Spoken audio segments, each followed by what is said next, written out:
Home.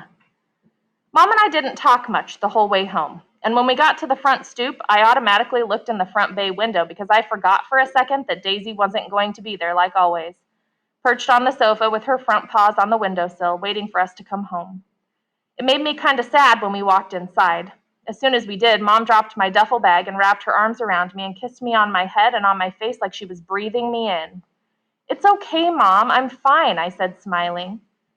She nodded and took my face in her hands. Her eyes were shiny. "I know you are," she said. "I missed you so much, Auggie." "I missed you too." I could tell she wanted to say a lot of things, but she was stopping herself.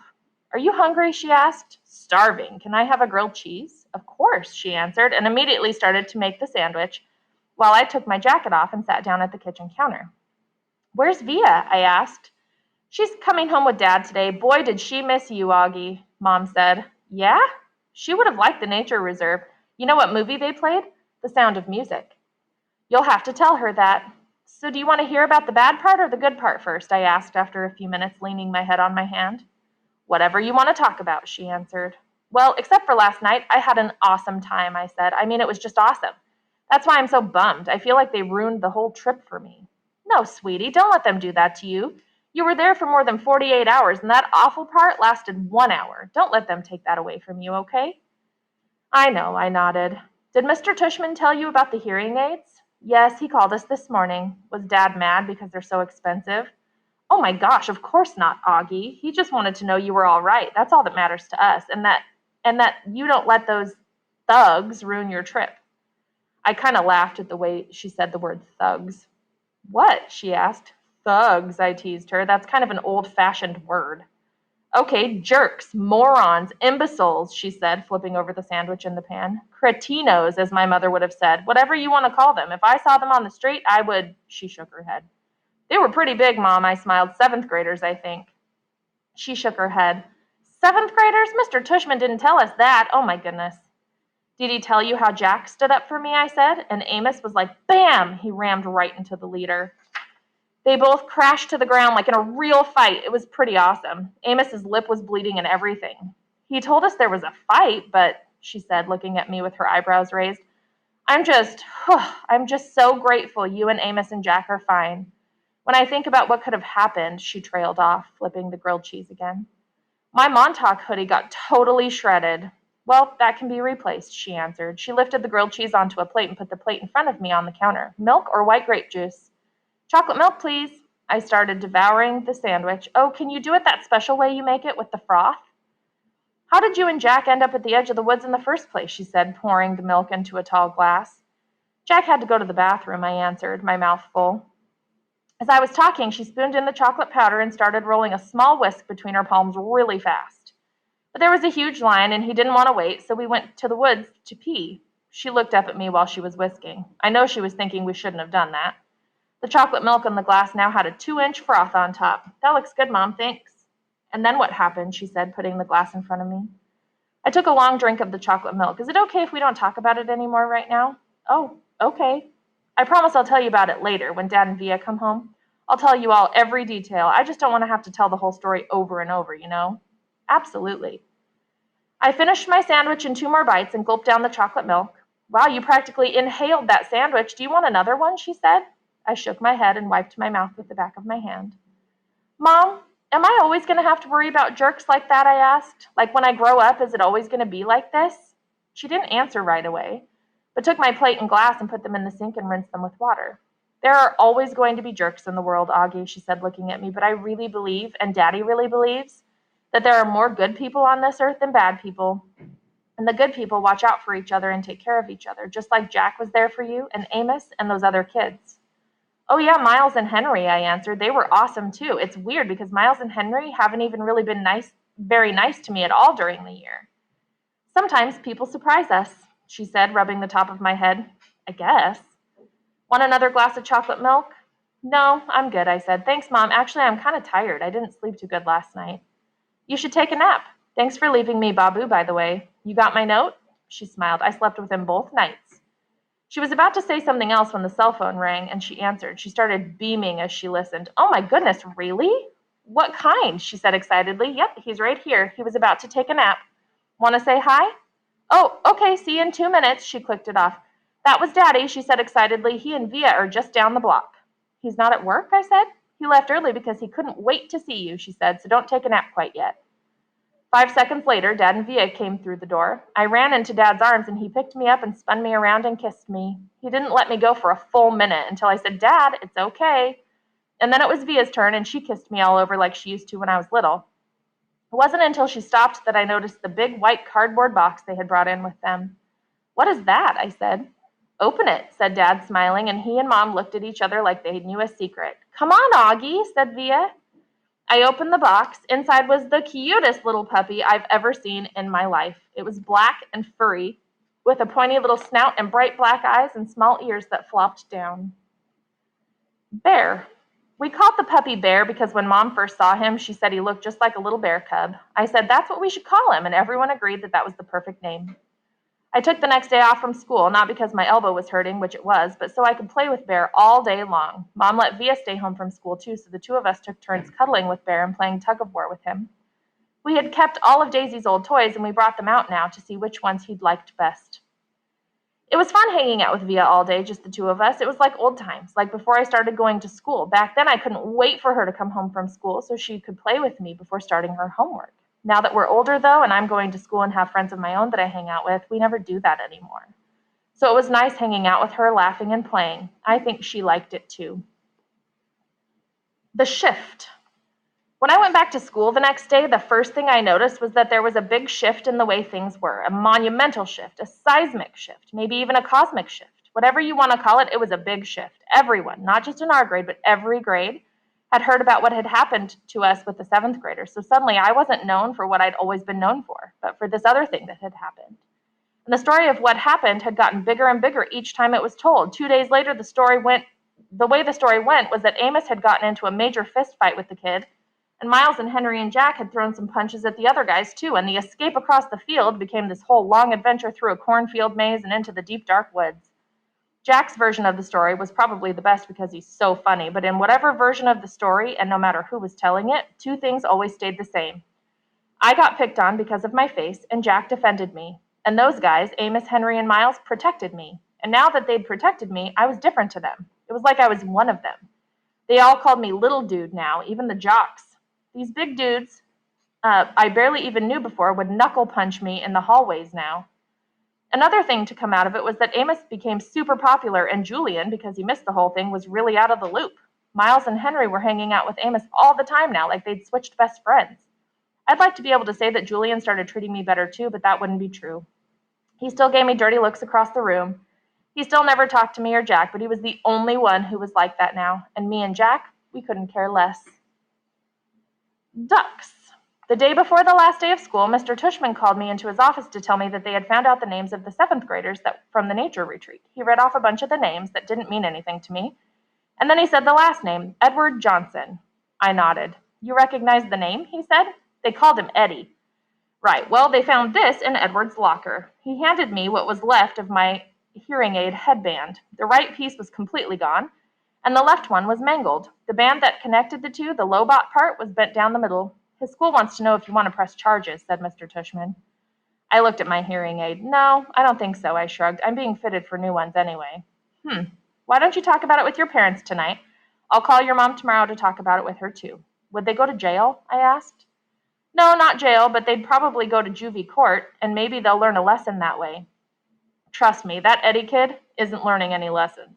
I joked. He sat down behind his desk. Auggie, why don't you sit down for a second, he said. I sat down. All the things on his desk were the same as when I first walked into his office last summer, the same mirrored cube, the same little globe floating in the air. That felt like ages ago. Hard to believe this year was almost over, huh, he said, almost like he was reading my mind. Yeah. Has it been a good year for you, Auggie? Has it been okay? Yeah, it's been good, I nodded. I know academically it's been a great year for you. You're one of our top students. Congrats on the high honor roll. Thanks, yeah, that's cool. But I know it's had its share of ups and downs, he said, raising his eyebrows. Certainly that night at the nature reserve was one of the low points. Yeah, I nodded, but it was also kind of good, too. In what way? Well, you know how people stood up for me and stuff? That was pretty wonderful, he said, smiling. Yeah, I know in school things got a little hairy with Julian at times. I have to admit he surprised me with that one. You know about that stuff? I asked him. Middle school directors have a way of knowing about a lot of stuff. Do you have like little secret security cameras in the hallway? I joked. And microphones everywhere, he laughed. No, seriously? He laughed again. No, not seriously. Oh, but teachers know more than kids think, Auggie. I wish you and Jack had come to me about the mean notes that were left in your lockers. How do you know about that? I said. I'm telling you, middle school directors know all.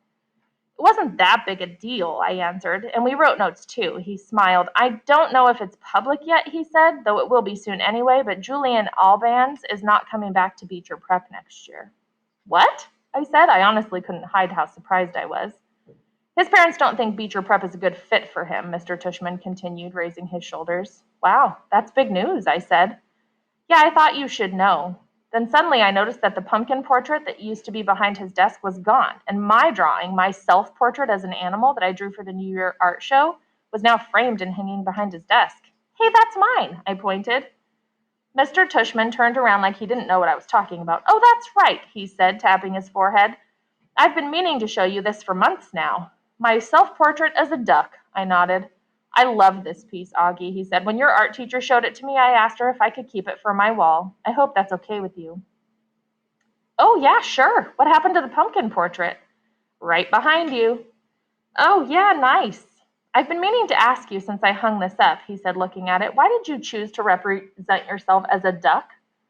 What do you mean? I answered. That was the assignment. Yes, but why a duck? He said. Is it safe to assume that it was because of the story of the duckling that turns into a swan? No, I laughed, shaking my head. It's because I think I look like a duck. Oh, said Mr. Tushman, his eyes opening wide.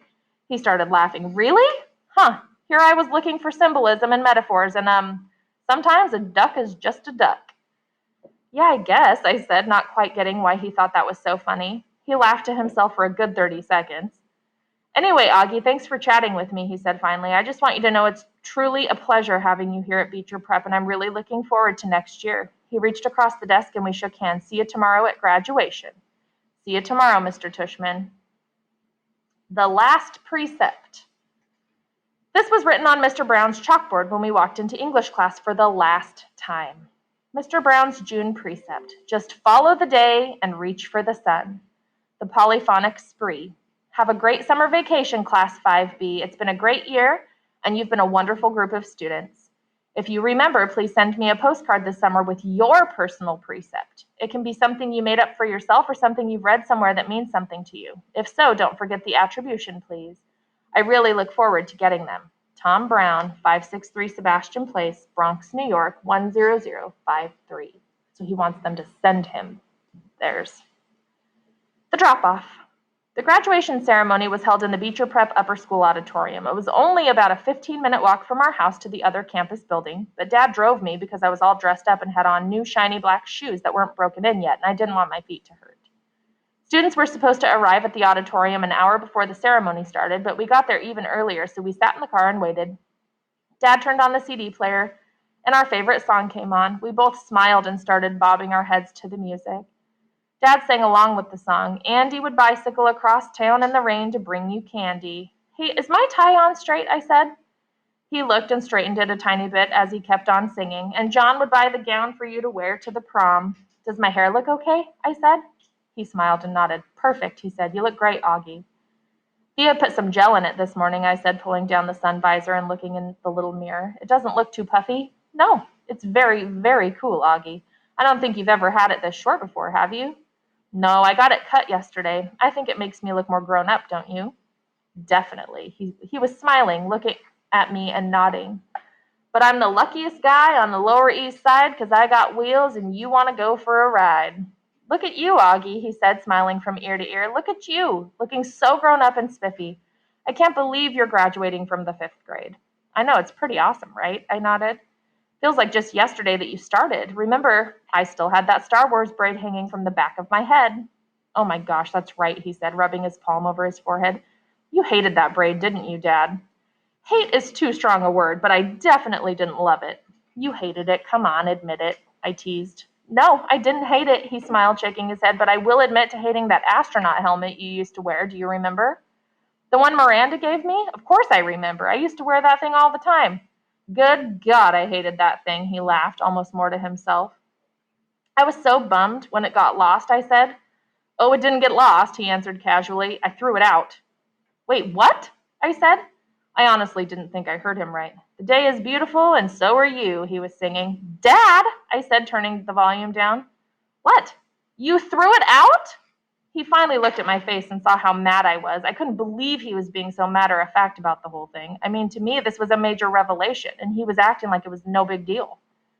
Auggie, I couldn't stand seeing that thing cover your face anymore, he said clumsily. Dad, I loved that helmet. It meant a lot to me. I was bummed beyond belief when it got lost. Don't you remember? Of course I remember, Auggie, he said softly. Oh, Auggie, don't be mad. I'm sorry. I just couldn't stand seeing you wear that thing on your head anymore, you know? I didn't think it was good for you. He was trying to look me in the eye, but I wouldn't look at him. Come on, Auggie, please try to understand, he continued, putting his hand under my chin and tilting my face toward him. You were wearing that helmet all the time, and the real truth is, I miss seeing your face, Auggie. I know you don't always love it, but you have to understand, I love it. I love this face of yours, Auggie, completely and passionately, and it kind of broke my heart that you were always covering it up. He was squinting at me like he really wanted me to understand. Does Mom know? I said. He opened his eyes. No way, are you kidding? She would have killed me. She tore the place apart looking for that helmet, Dad, I said. I mean, she spent like a week looking for it in every closet, in the laundry room, everywhere. I know, he said, nodding. That's why she'd kill me. And then he looked at me, and something about his expression made me start laughing, which made him open his mouth wide like he had just realized something. Wait a minute, Auggie, he said, pointing his finger at me. You have to promise you will never tell Mommy anything about this. I smiled and rubbed my palms together like I was about to get very greedy. Let's see, I said, stroking my chin. I'll be wanting that new Xbox when it comes out next month, and I'll definitely be wanting my own car in about 6 years. A red Porsche would be nice. And he started laughing. I love it when I'm the one who makes Dad laugh, since he's usually the funny man that gets everybody else laughing. Oh boy, he said, shaking his head. You really have grown up. The part of the song we loved to sing the most started to play, and I turned up the volume. We both started singing. I'm the ugliest guy on the Lower East Side, but I've got wheels, and you want to go for a ride. Want to go for a ride? Want to go for a ride? We always sang this last part at the top of our lungs, trying to hold that last note as long as the guy who sang the song, which always made us crack up. While we were laughing, we noticed Jack had arrived and was walking over to our car. I started to get out. Hold on, said Dad. I just want to make sure you've forgiven me, okay? Yes, I forgive you. He looked at me gratefully. Thank you, but don't ever throw anything else of mine out again without telling me. I promise. I opened the door and got out just as Jack reached the car. Hey, Jack, I said. Hey, Auggie. Hey, Mr. Pullman, said Jack. How you doing, Jack, said Dad. See you later, Dad, I said, closing the door. Good luck, guys, Dad called out, rolling down the front window. See you on the other side of 5th grade. We waved as he turned out on the ignition and started to pull away, but then I ran over and he stopped the car. I put my head in the window so Jack wouldn't hear what I was saying. Can you guys not kiss me a lot after graduation? I asked quietly. It's kind of embarrassing. I'll try my best. Tell Mom too. I don't think she'll be able to resist, Auggie, but I'll pass it along. Bye, dear old Dad. He smiled. Bye, my son, my son. Take your seats, everyone. Jack and I walked right behind a couple of 6th graders into the building and then followed them to the auditorium.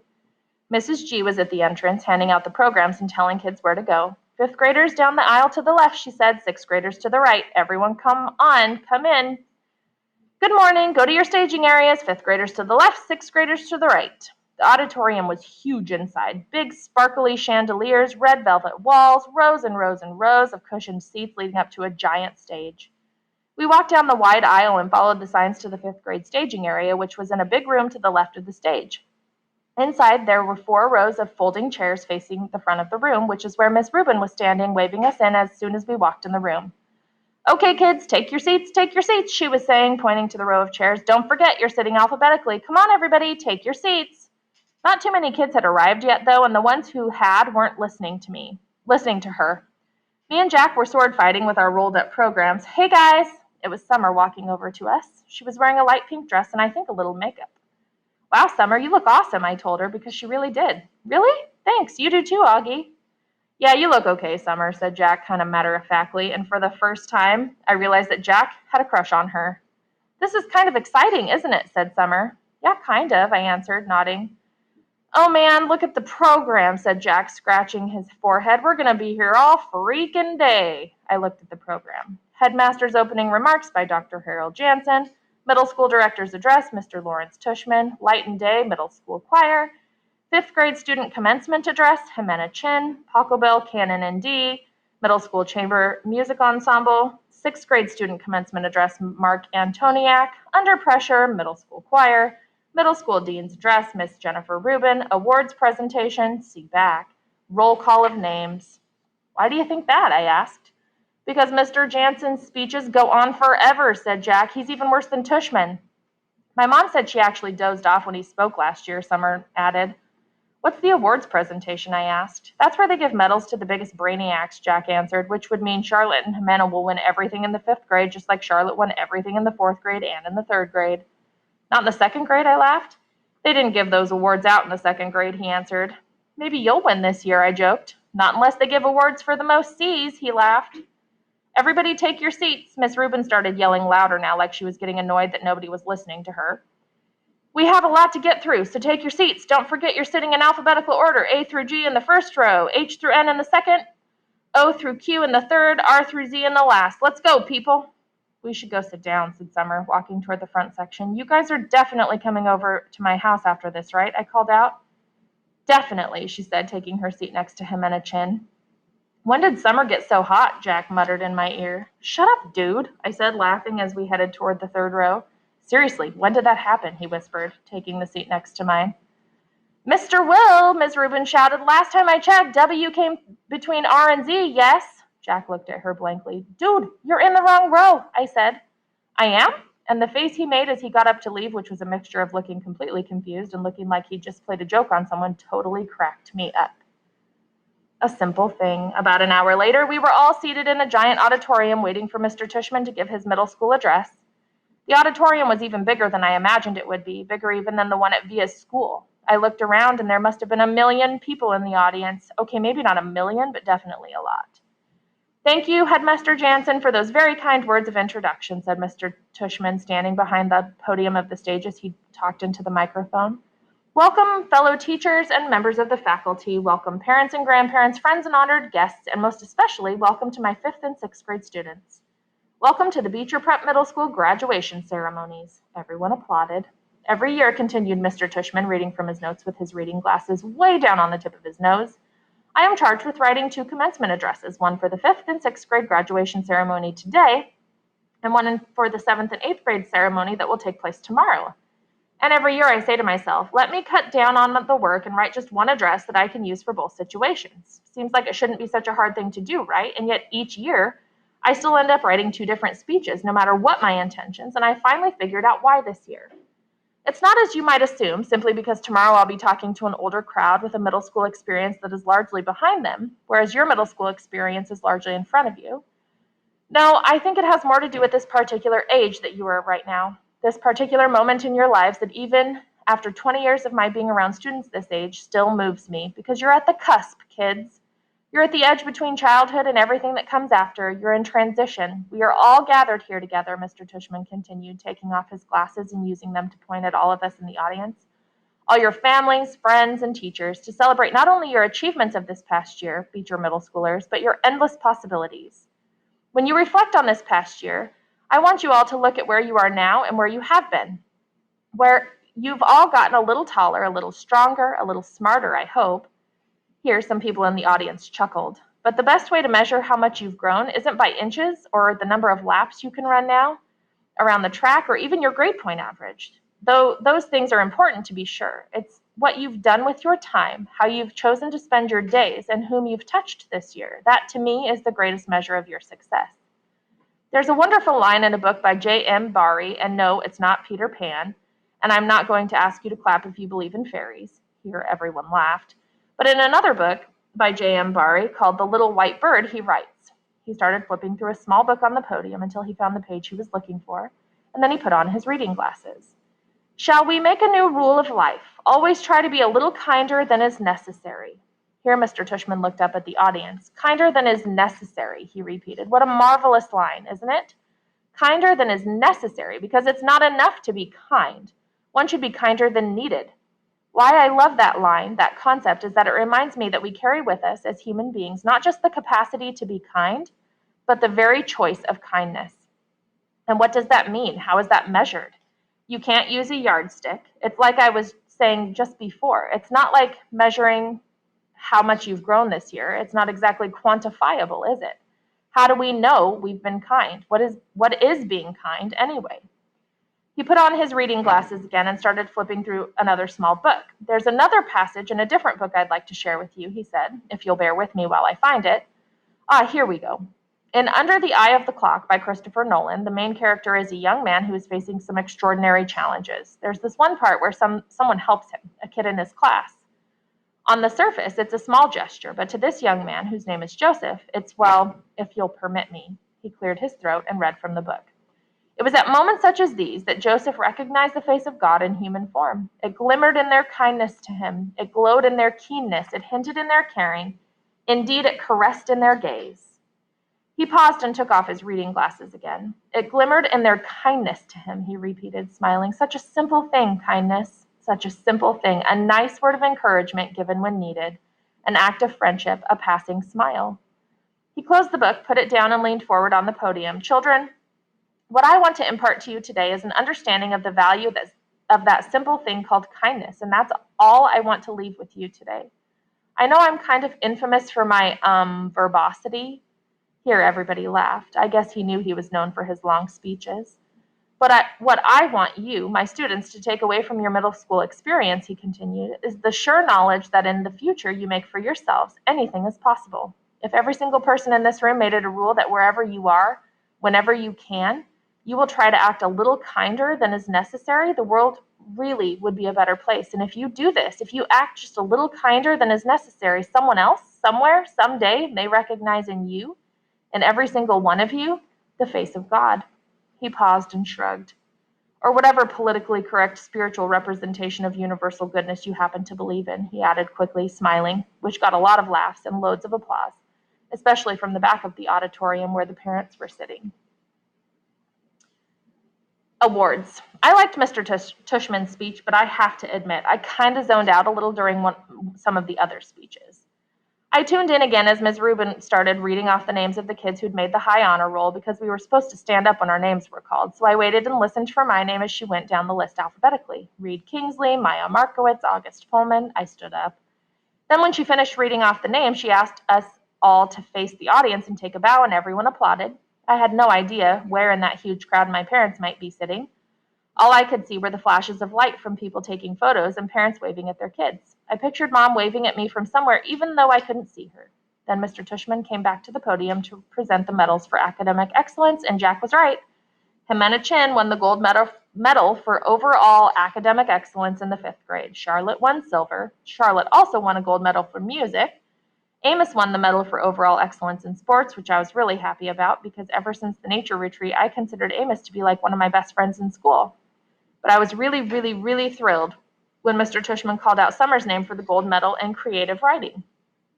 I saw Summer put her hand over her mouth when her name was called, and when she walked up on the stage, I yelled, "Woohoo, Summer!" as loudly as I could, though I don't think she heard me. After the last name was called, all the kids who had just won awards stood next to each other on stage, and Mr. Tushman said to the audience, "Ladies and gentlemen, I am very honored to present to you this year's Beecher Prep School Scholastic Achievers. Congratulations to all of you." I applauded as the kids on stage bowed. I was so happy for Summer. "The final award this morning," said Mr. Tushman after the kids on stage had returned to their seats, "is the Henry Ward Beecher Medal to honor students who have been notable or exemplary in certain areas throughout the school year. Typically, this medal has been our way of acknowledging volunteerism or service to the school." I immediately figured Charlotte would get this medal because she organized the coat drive this year, so I kind of zoned out a bit again. I looked at my watch, 10:56. I was getting hungry for lunch already. Okay, boys and girls, hold on.